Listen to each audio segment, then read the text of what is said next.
So we're here to talk a little bit today about the age-old question of where should I host my stuff. I think we've been presented with the opportunity to discuss hosting at a cloud resource or maybe a legacy environment like a Colo. And so we'll dive in a little bit more into that. And so I think the essence of the question that everybody's trying to get to for themselves is what's better, right? And that can be a very difficult question to answer, but let's start with some very basic examples first. So first and foremost, steak versus seafood.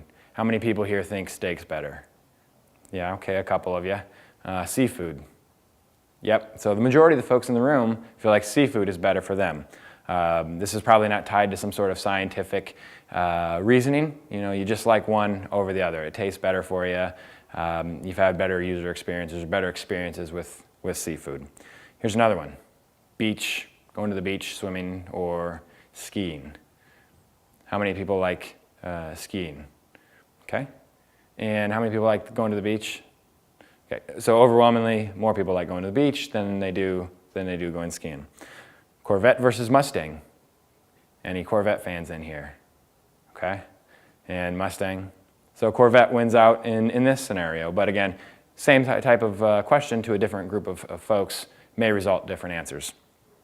Wabash versus Indiana. I see nobody wants to touch that one. Here's another one. Peyton Manning versus Andrew Luck. So we've got a lot of Peyton Manning fans here in Indianapolis, but we're also a lot of Colts fans in Indianapolis. So which one's better?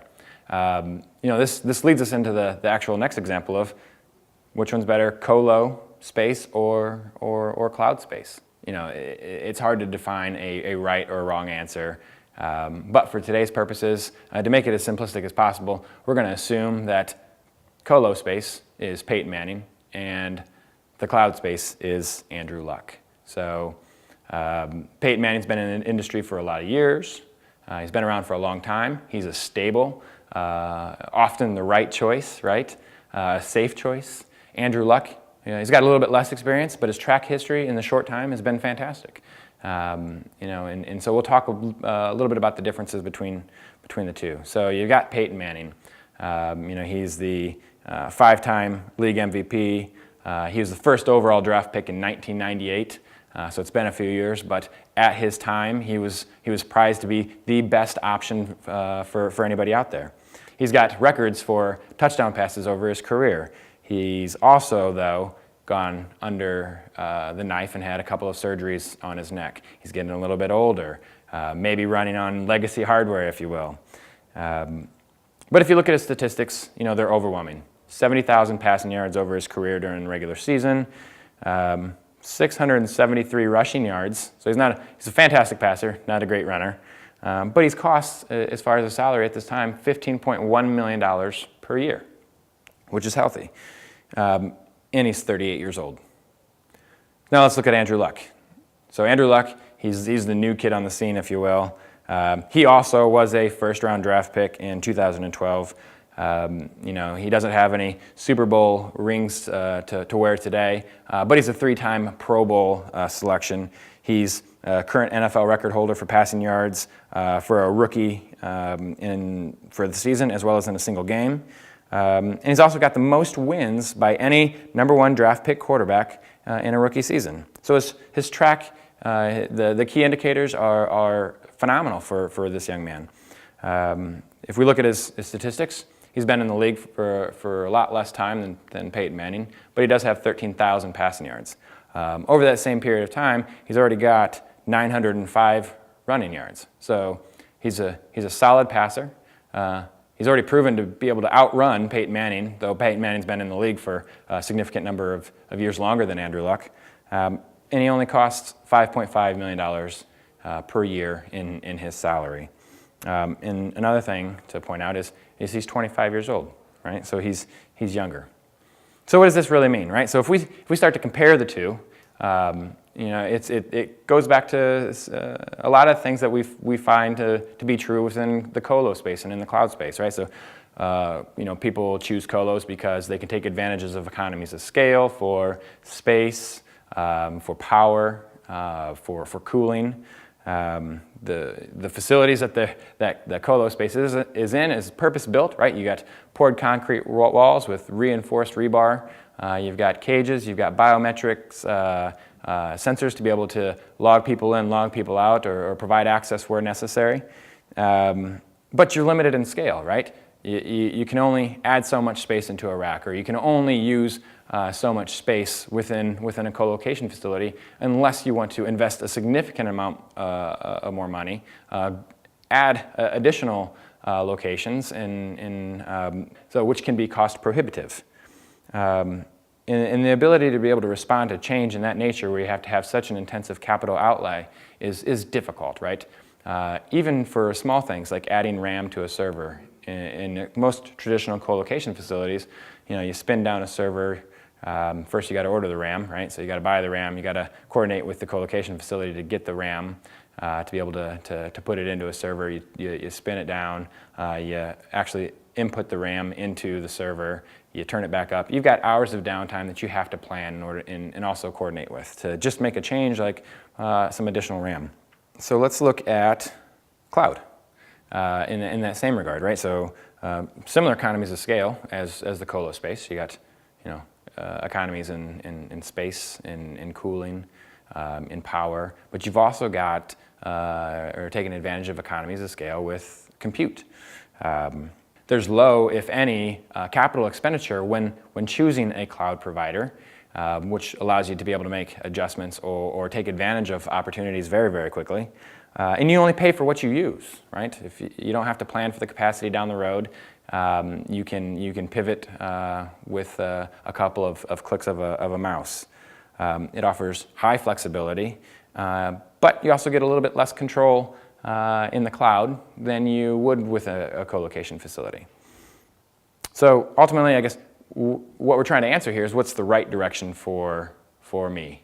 And everybody's situation is going to be unique. Everybody's situation is going to be different, but fundamentally, the answer is yes, right? And we'll talk about why the answer for you is yes, because your mind is already in the right direction. The one thing that we aren't talking about is do I build my own data center? Does it make sense for me to take advantage of building my own data center? And the answer is typically no, right? It's very, very expensive.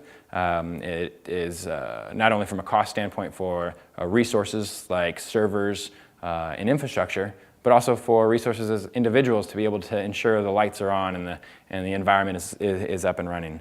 Again, you limit your scale. The ability to be able to respond to changes in your environment or in the industry is difficult. And then you're always in a scenario of rebuying equipment, right? So if you're on a 3-year hardware refresh, every 3 years you've got another capital outlay of new servers that you have to purchase.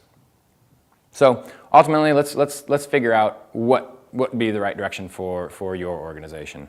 This can be done through a few calculated questions and answers.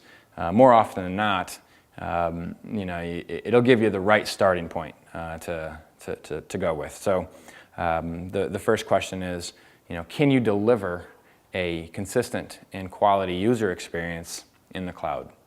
If the answer is yes, then we go down to the next question. If the answer is no, we start figuring out what alternatives make sense in that standpoint. Are there any compliance regulations that you can't achieve or that you would be in violation of by leveraging cloud infrastructure? Again, if the answer is no, then you continue down to the next question. Available resources. Do you have so many servers that you just purchased that it is cost prohibitive of you to make a change within your environment? Do you have so much money that you don't know what to do with it? Most of the time the answer is no, right? But ultimately that's one thing that you want to look at. Does it make sense for me to do something here because we happen to have it and then plan for a transition to the cloud versus taking advantage of it today? The next question comes into control. Can you effectively control your environment and the service that you're trying to deliver via the cloud, right? When you take advantage of an AWS or an Azure, a lot of times you give up the ability to be able to have access to the hypervisor layer which means there's some limitations. Lots of organizations today understand that that limitation is less of a concern for them, and the fact that they can still have granular access over the operating system and the applications that are residing on those operating systems, that is better for their business in the long run, reducing their overall costs and as well. And then cost is the last thing. Is it cost effective for you to be able to deliver your service through the cloud? So if your answer is yes to these questions or no in some regard, I think you've got and you land at a decent starting point of what is the right direction for your organization.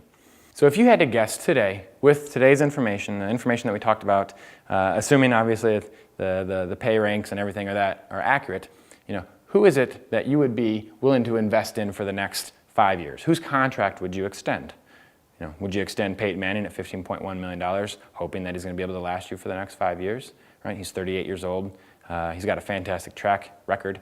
He's done very, very well for himself. Or would you take advantage of an Andrew Luck, who's less expensive per year? The indicators are that he's doing well. He just doesn't have as deep of a track record. So maybe you take advantage of Peyton Manning today because he meets your business needs, and maybe he's the comfortable choice, right? Maybe you take advantage of Andrew Luck today because his indicators are well, he's more cost effective, and the likelihood that he's going to be around in 5 years is higher than Peyton Manning's. And then let's not forget that it's likely you could take advantage of both, right? So leveraging colocation facilities for some business critical applications, and then leveraging cloud facilities for maybe development or applications that require higher agility to be able to respond to change. So that is also an actual reality. So we want to leave you with one more thing. At Apparatus, we simplify technology using a platform that we created called Core. So we can make this transition, this decision, easier for you. And as you start to think about which direction is the right one for you, I'd urge you to sign up for one of our Whiteboard Wednesdays to learn more, where we can go through these scenarios with you, ask the right questions, and help you get started to your path to the cloud or to the colocation facility. Thank you.